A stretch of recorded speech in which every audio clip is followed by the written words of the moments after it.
ಇಲ್ಲಿ ಪಾರ್ಕಿಂಗ್ ಬೇಕಾದ್ರೆ ಎಲ್ಲಿ ಬೇಕಾದ್ರೂ ಪಾರ್ಕಿಂಗ್ ಮಾಡ್ಬೋದು. ಪಾರ್ಕಿಂಗ್ ಏನು ಚಾರ್ಜ್ ಏನು ಇರೋಲ್ಲ ಆ್ಯಕ್ಚುಲಿ. ಅಂದರೆ ಇವತ್ತು ಸಂಡೇ ಅಲ್ಲ, ತುಂಬ ಜನ ಟ್ರೆಕ್ಕರ್ಸ್ ಬರ್ತಾರೆ ಈ ಕಡೆಯಲ್ಲಿ.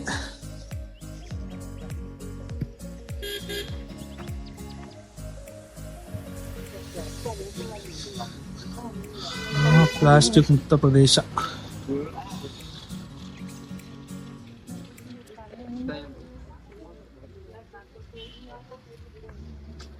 ನಮಸ್ತೆ ಸ್ನೇಹಿತರೆ, ವೆಲ್ಕಮ್ ಟು ಗಣೇಶ್ ಪಾಟ್ಲೆಟ್ ಯೂಟ್ಯೂಬ್ ಚಾನಲ್. ನಾನು ನಿಮ್ಮ ಪ್ರೀತಿಯ ಗಣೇಶ್. ನಾನಿವತ್ತು ಎಲ್ಲಿಗೆ ಬಂದಿದ್ದೀನಿ ಅಂತಂದ್ರೆ ನಾಮದ ಚಿಲುಮೆ. ಇದು ಎಲ್ಲಿ ಬರ್ತದಪ್ಪ ಅಂದ್ರೆ ತುಮಕೂರು ಡಿಸ್ಟಿಕ್. ನೀವೇನಾರ ದೇವರಾಯಂದ್ರಕ್ಕೆ ವಿಸಿಟ್ ಕೊಡ್ತಿದ್ರ ಅಂತಂದ್ರೆ ಈ ಪ್ಲೇಸ್ಗೆ ವಿಸಿಟ್ ಕೊಡೋದು ಮರಿಬೇಡಿ.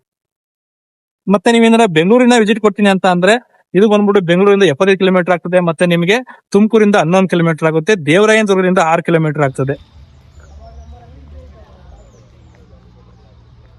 ಒಳಗಡೆ ಹೋಗ್ಲಿಕ್ಕೆ ಎಂಟ್ರಿ ಫೀಸ್ ಇರುತ್ತೆ. ಮಕ್ಕಳಿಗೆ 10 ರುಪೀಸ್, ದೊಡ್ಡವರಿಗೆ 20 ರುಪೀಸ್. ಇಲ್ಲಿ ಆಕ್ಚುಲಿ ಜಿಂಕೆ ವನ ಇದೆ. ಆಕ್ಚುಲಿ ಈಗ ಬೇಸಿಗೆ ಇರೋ ಕಾರಣದಿಂದ ಎಲ್ಲ ಸ್ವಲ್ಪ ಒಣಗೋಗಿದೆ. ಒಬ್ಬ ಮಂಕಿಗಳು ಬೇರೆ ಇದೆ.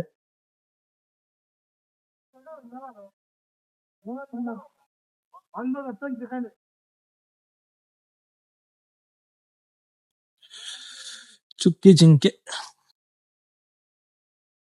ಹೇಳಿ ನೋಡಿ ಹೆಂಗಿದೆ. ನಾನು ನಿಜ ಹೇಳಿ ಅನ್ಕೋಬಿಟ್ಟಿದೆ ಇದನ್ನ.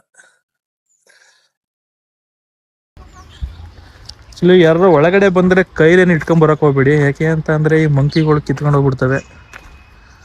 ಸೊ ಎಷ್ಟು ಅನ್ಯೂನ್ಯವಾಗಿ ಕೂತಿದೆ ಮಂಕಿಗಳು. ಜಿಂಕೆಗಳು ಯಾವುದು ಕಾಣ್ತಾ ಇಲ್ಲ ಆಕ್ಚುಲಿ. ಅಲ್ಲಿದೆ ಜಿಂಕೆಗಳು, ಒಂದ್ ಕಾಣಿಸ್ ನೋಡಿ ಜಿಂಕೆ ಅಲ್ಲಿದೆ ಒಳಗಡೆ.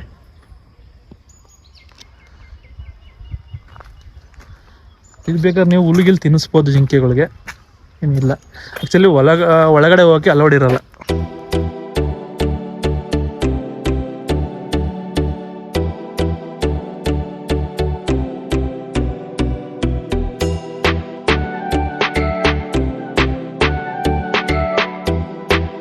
ಈ ಜಾಗದ ಹಿಂದೆ ಒಂದು ಇತಿಹಾಸ ಇದೆ. ಅದೇನಂತ ಮುಂದೆ ಹೋಗ್ತಾ ಹೇಳ್ತೀನಿ.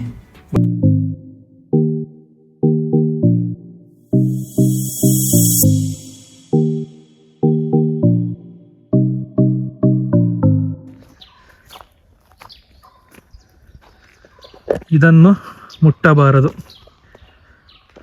ಮುಟ್ಟಿ ಯಾರು ಹಾಳು ಮಾಡಬೇಡಿ. ಆಮೆ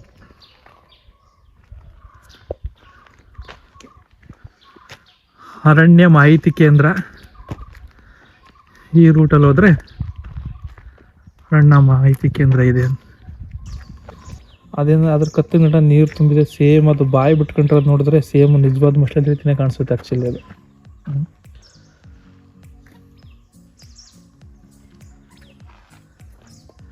ಅವಾಗ್ಲೂ ಹೇಳಿದ್ನಲ್ಲ, ರಾಮ ಸೀತೆಯನ್ನು ಹುಡುಕಿಕೊಂಡು ಬಂದಾಗ ಇಲ್ಲಿಗೂ ಬರುತ್ತಾರೆ, ದೇವರಾಯನ ದುರ್ಗಕ್ಕೂ ಬರುತ್ತಾರಂತೆ. ರಾಮನಿಗೆ ಹಣೆಗೆ ನಾಮ ಹಿಡಿದು ನೀರು ಸಿಗದಿದ್ದಾಗ ಈ ಬಂಡೆಗೆ ಬಾಣ ಹೊಡೆದು ಬಂಡೆ ರಂಧ್ರವಾಗಿ ನೀರು ಚಿಮ್ಮಿದಾಗ ಆ ನೀರಿನಿಂದ ಹಣೆಗೆ ತಿಲಕ ಇಟ್ಟರಂತೆ. ವರ್ಷದ 365 ದಿನಾನು ನೀರು ಹೀಗೆ ಹರಿಯುತ್ತದೆ. ಮೊದಲೆಲ್ಲ ಈ ಜಾಗ ಓಪನ್ ಪ್ಲೇಸ್ ಇತ್ತು. ತುಂಬ ಜನ ಇದನ್ನ ಹಾಳು ಮಾಡ್ತಾರೆ ಅಂದ್ಬಿಟ್ಟು ಸಲಾಕಿಂದ ಕ್ಲೋಸ್ ಮಾಡಿ ಅಲ್ಲಿ ನಿಮಗೆ ನೀರು ಬರಲಿಕ್ಕೆ ಒಂದು ಜಾಗ ಮಾಡಿಕೊಟ್ಟಿದ್ದಾರೆ. ಇಲ್ಲಿ ತುಂಬ ಜನ ಇದನ್ನ ದೇವರ ಪ್ರಸಾದ ಸ್ವೀಕರಣೆ ಮಾಡ್ತಾರೆ.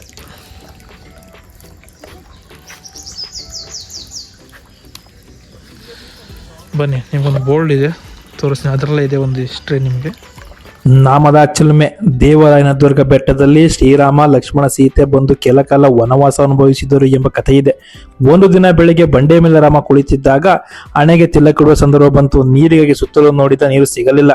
ಸ್ಥಳದಲ್ಲಿ ಬಾಣ ಹೂಡಿ ಬಂಡೆ ಮೇಲೆ ಬಿಟ್ಟಾಗ ಬಾಣ ಬಂಡೆಯ ಒಳವಕ್ಕೂ ರಂಧ್ರವಾಗಿ ನೀರಿನ ಬುಗಿ ಚಿಮ್ಮಿತು. ಆ ನೀರಿನ ಸಹಾಯದಿಂದ ರಾಮ ಹಣೆಗೆ ನಾಮನಿಟ್ಟುಕೊಂಡ.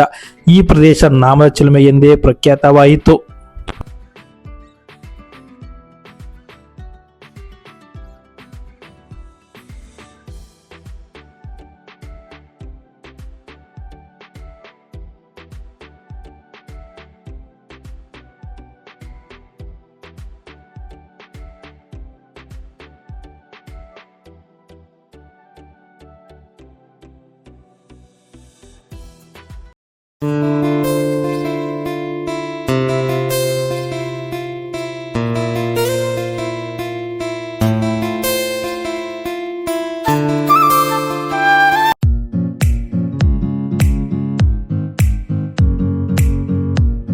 ಈಗ ನಾವು ಎಂಟ್ರಿ ಆಗ್ತಿರೋ ಜಾಗ ಯಾವುದು ಅಂತಂದ್ರೆ ದೇವರಾಯನ ದುರ್ಗ.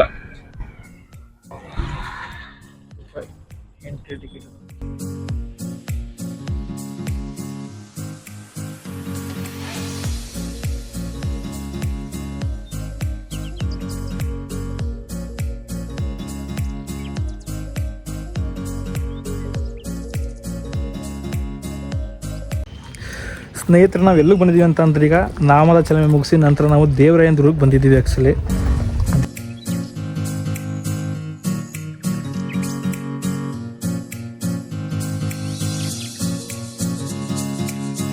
ನೋಡಿ, ನಿನ್ನ ಕೆಳಗಡೆಯಿಂದ ಮೆಟ್ಲತ್ತಿ ಬಂದರೆ ಇಲ್ಲಿ ಬಂದು ತಲುಪ್ತೀರ ನೀವು. ಇದು ಮೇಲ್ಗಡೆ ಹೋಗ್ದಾರಿ.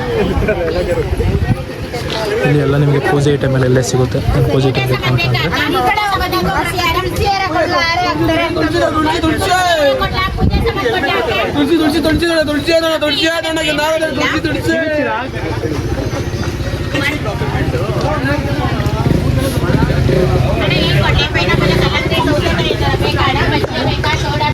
ಇಂದು ನಾವು ಭೇಟಿ ಕೊಡುತ್ತಿರುವ ಸ್ಥಳವು ಕರ್ನಾಟಕದ ಪ್ರಸಿದ್ಧ ಪರ್ವತ ಕೋಟೆಯ ದೇವರಾಯನ ದುರ್ಗ.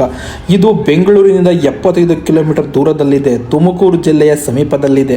ಈ ಪ್ರದೇಶವನ್ನು ಮೊದಲು ಆನೆಬಿದ್ದಸರಿ ಎಂದು ಕರೆಯಲಾಗುತ್ತಿತ್ತು. ನಂತರ ಇದು ಜಡಕನ ದುರ್ಗ ಎಂದು ಪ್ರಸಿದ್ಧಿಯಾಯಿತು. ಇಲ್ಲಿ 2 ಪ್ರಮುಖ ದೇವಸ್ಥಾನಗಳಿವೆ. ಕೆಳಭಾಗದಲ್ಲಿ ಭೋಗ ನರಸಿಂಹಸ್ವಾಮಿ ದೇವಸ್ಥಾನ, ಬೆಟ್ಟದ ಮೇಲ್ಭಾಗದಲ್ಲಿ ಯೋಗ ನರಸಿಂಹಸ್ವಾಮಿ ದೇವಸ್ಥಾನ ಮತ್ತು ಒಂದು ಕಲ್ಯಾಣಿ ಕೂಡ ಇದೆ.